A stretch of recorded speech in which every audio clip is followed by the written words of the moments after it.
નમસ્કાર દર્શક મિત્રો, આપ જોઈ રહ્યા છો ગુજરાત 20 ન્યૂઝ। હવે જોઈએ અગત્યના સમાચાર। ધોળકા ખાતે આશિયાના સોસાયટીમાં દૂષિત પાણીના કારણે રોગચાળો ફાટવાની ભીતિ, નગરપાલિકામાં રજૂઆત કરાઈ। ધોળકા મામલતદાર કચેરી પાછળ આવેલ આશિયાના સોસાયટીમાં પીવાના પાણીના નળમાંથી ગટરનું ગંદુ પાણી આવતું હોવાથી રોગચાળો ફાટવાની ભીતિ છે।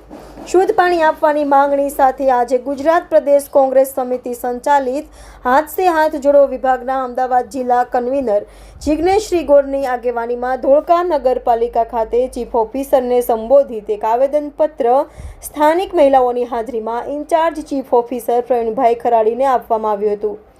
આ આવેદનપત્રમાં જણાવાયું છે કે આશિયાના સોસાયટીમાં પાણીની પાઇપલાઇનમાં ગટરનું દૂષિત પાણી આવે છે। આથી આ દૂષિત પાણીનો પ્રશ્ન હલ કરી શુદ્ધ પાણીનું વિતરણ કરવામાં આવે અને આ પ્રશ્ન હલ ન થાય ત્યાં સુધી ટેન્કર મારફત પીવાનું શુદ્ધ પાણી આપવામાં આવે। ઇન્ચાર્જ ચીફ ઓફિસર પ્રવીણભાઈ ખરાડીએ આવેદનપત્ર સ્વીકારી આ દૂષિત પાણીનો પ્રશ્ન હલ કરવા હૈયા ધારણ આપી વૈકલ્પિક ધોરણે ટેન્કર મારફત પાણી આપવા ખાતરી આપી હતી। આ નિમિત્તે કોંગ્રેસ અગ્રણીઓ દિનેશભાઈ મકવાણા અને અશ્વિનભાઈ સોનારા ઉપસ્થિત રહ્યા હતા। ધોળકાના કચેરી પાછળના મોહલ્લામાં આશિયાના સોસાયટીમાં ઘણા સમયથી પાણીની સમસ્યા છે। પાણી ભરાયેલું રહે છે, ગંદુ।